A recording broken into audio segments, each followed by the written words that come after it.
give us repose by calling the prayer for us, O Bilal. This is what the Prophet ﷺ said. Sahaba said, like Adi ibn Hatim, one of the Sahaba, he said from the day that he became Muslim, he never heard the adhan except he was yearning to hear it. It's a beautiful statement. So the prayer it takes time. You have to have some time to prepare yourself. Wudu is very important to do properly. Wudu is a preparation, which is why the Sahaba did wudu before every prayer.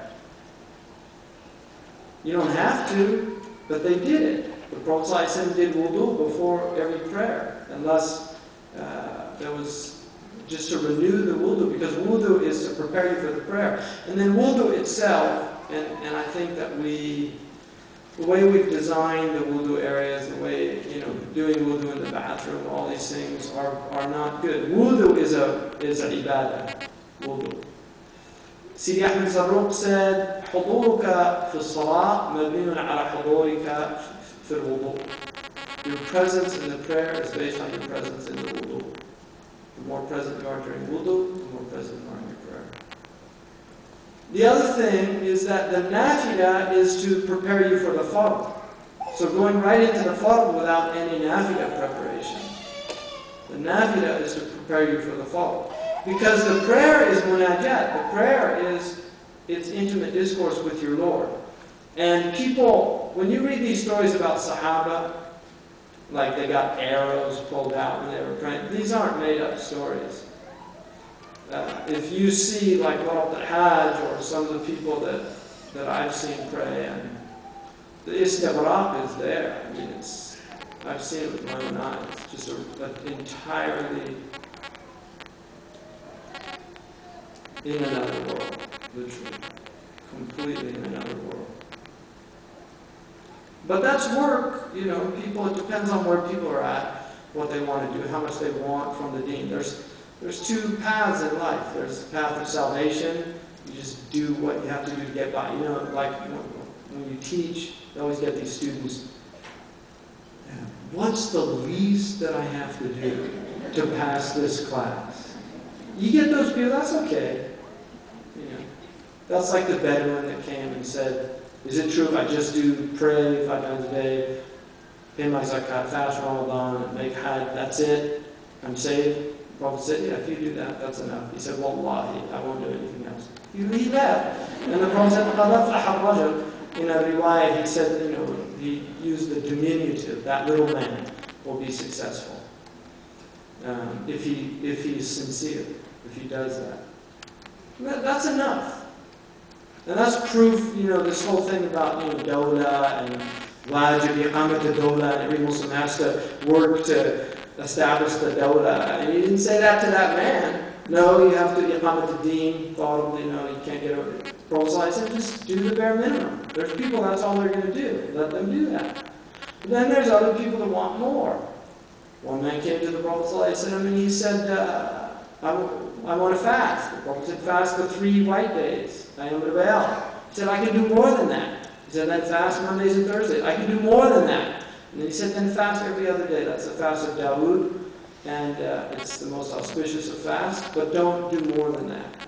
And the man did it. And when he got old, he said, I wish I would have taken the Prophet's first advice. Now, there's an interesting meaning to that, which is Sahaba were people that if they took on a devotional practice, an extra practice, they didn't leave it.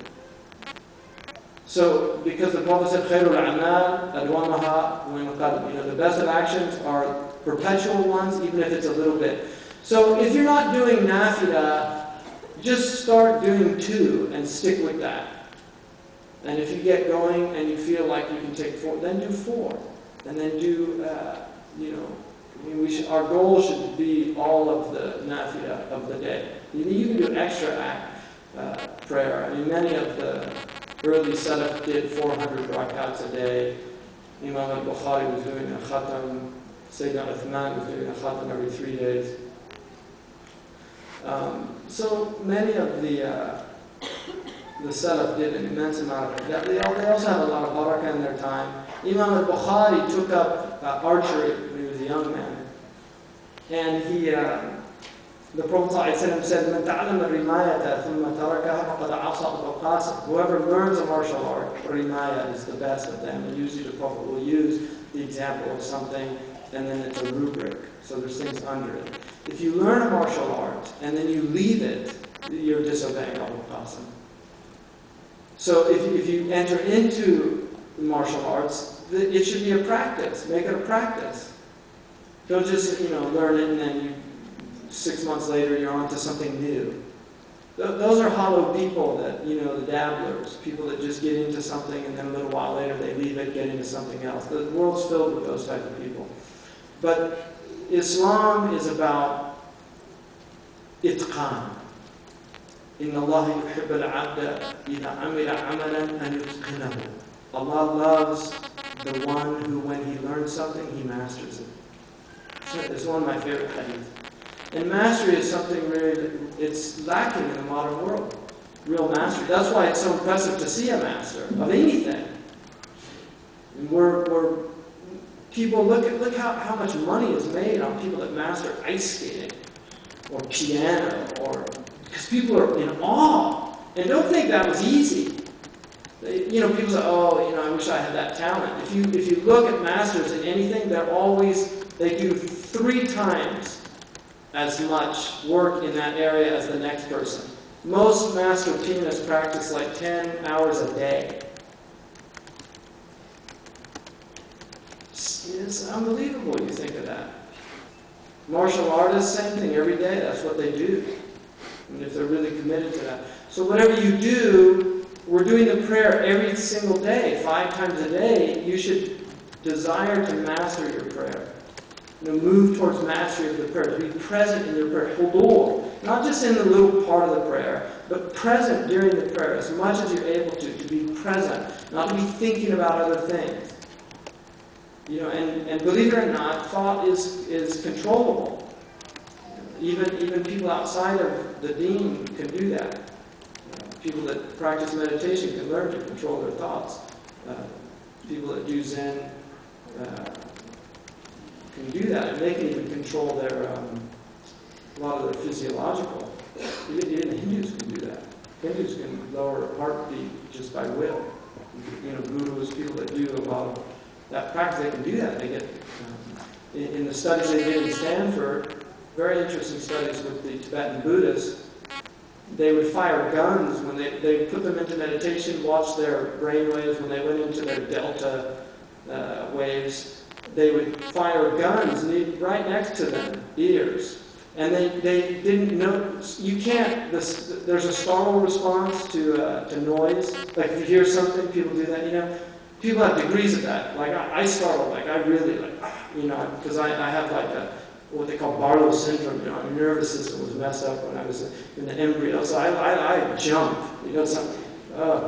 But some people, they just, what was that, But people cannot control the startle reflex.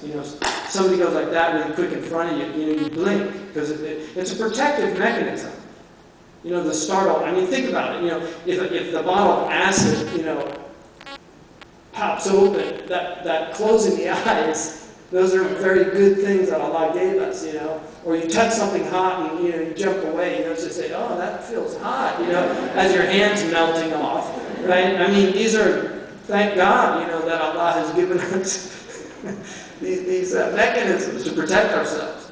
So, but they would do this startle thing, and they would note that they had almost undetectable startle reflex with a gun going off. And when these monks would come out of their meditation, they would ask them, did you hear anything? They'd say, at one point, I heard a distant sound. And that's how deep they were in their meditative state.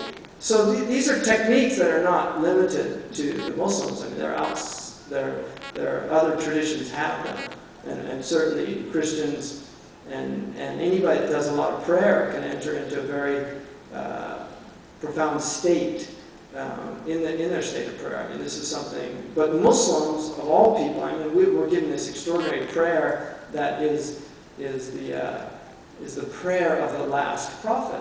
It's such a gift. I mean, Christians don't really know how Jesus prayed. They have the Lord's Prayer, but if you ask them, I mean, in the Bible, in the Gospel, it says he fell down on his head and prayed. خَرَّ سَاجِدًا. And that's used in the Bible. It says he fell down on his head and prayed.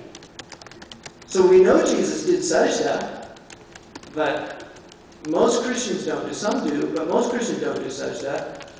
And then how did he do sajda? Did he do it like, the Tibetan people, they do their sajda, or like the sannyasa, the sun greeting in the Hinduism, where they do a type of sajda? I mean, what type of sajda? We know exactly where the Prophet put his hands, that his nose and his forehead were on not just the forehead, the nose and the forehead, that his feet, his toes, where they were, the iftirash. It's amazing, the detail that we have of our Prophet's prayer. And then, Sallu kama ra'aytumuni usalli, pray as you see me pray. So we pray as the Prophet was seen praying. What a gift to have that in our faith.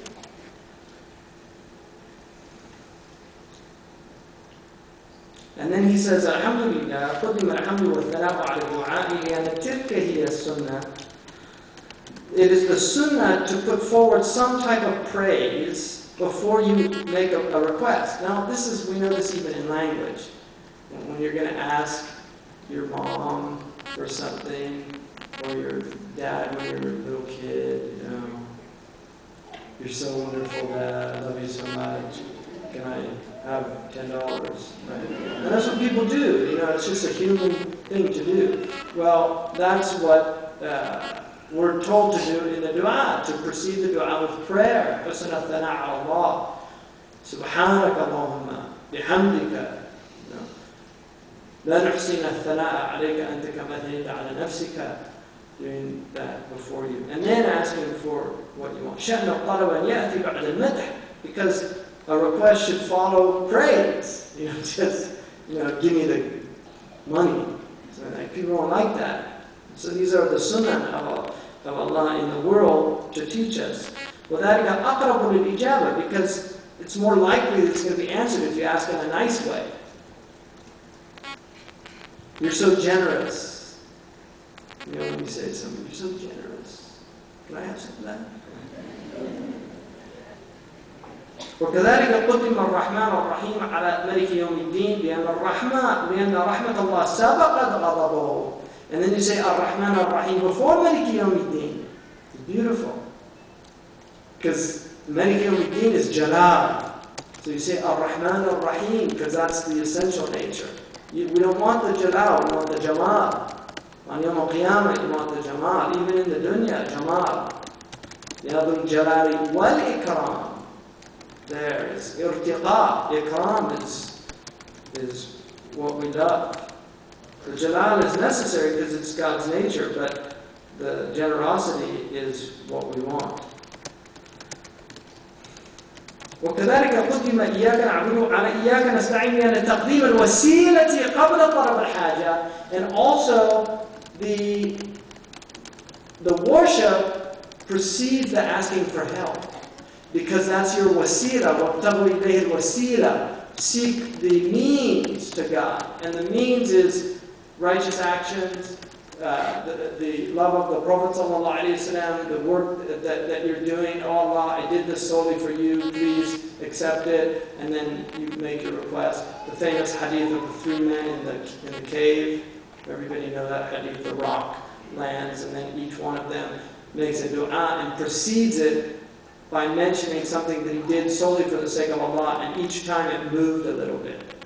And then the 3rd man who wanted to have illicit relations, and then the woman said, she was in a state of need, and so she was forced into a bad situation, and then she told him to fear God, and he didn't get his wish. He did it for the sake of Allah, so then this brought God, because that's hard for somebody in that type of state. So that's what he said, put the wasila before, the means. And the wasa'il are many means to Allah subhanahu wa ta'ala. Our greatest wasila is the Prophet sallallahu alaihi wasallam.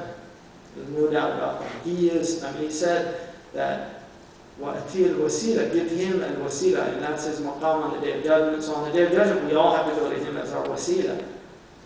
So he's our greatest wasila. And that's why some of the ulama say that you should pray before you ask Allah for anything, do prayer on the Prophet, and then when you finish asking, do prayer on the Prophet. Because Allah accepts the prayer on His beloved, and if you put something in between the two, He's more generous that He should accept the two ends and not accept the middle. Some of the ulama said that. So, and then also, this is very interesting, ذكر الله في أول سورة على طريق الغيبة.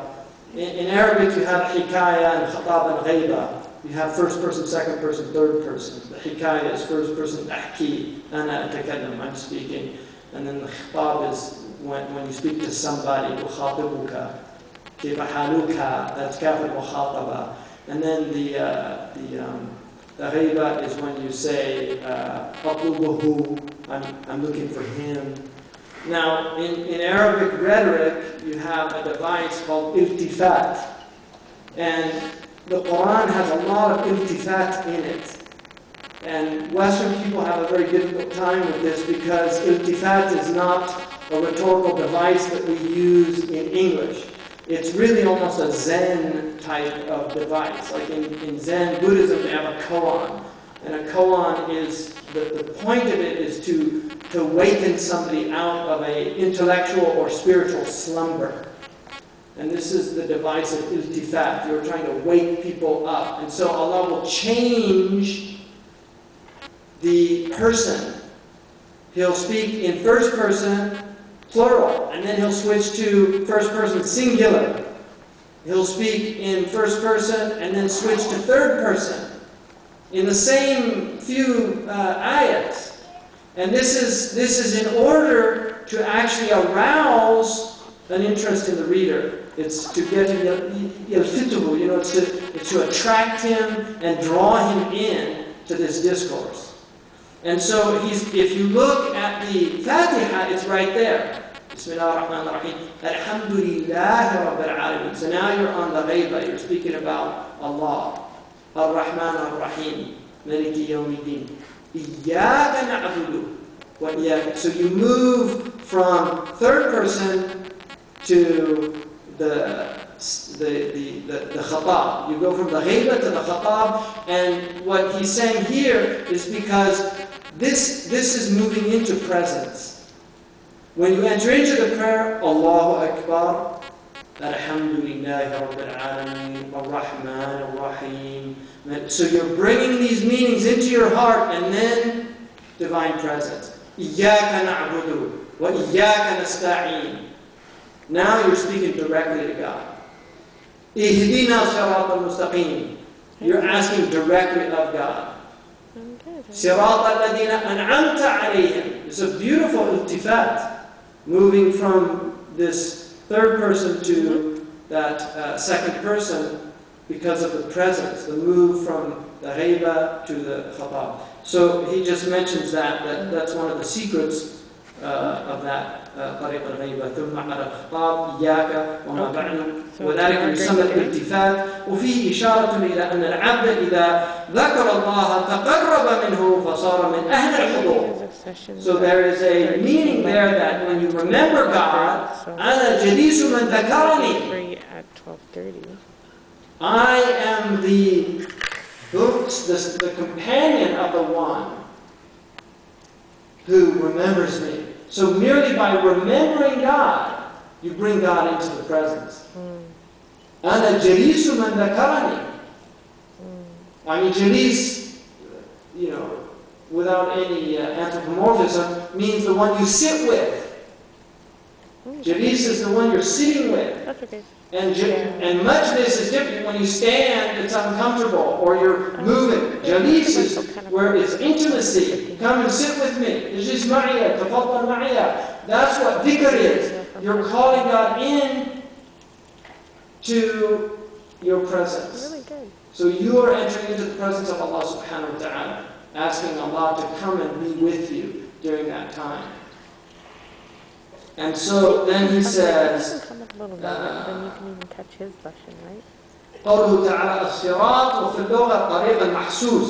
Sirat in Arabic is a physical road. Okay. It's palpable, it's not metaphorical. الذي يمشى عليه, what you walk upon. ثم استعير للطريق الذي يكون الإنسان عليها من خير أو شر. And then it became used metaphorically to mean the path that somebody is traversing upon, whether a good path or a foul path, a good or evil road.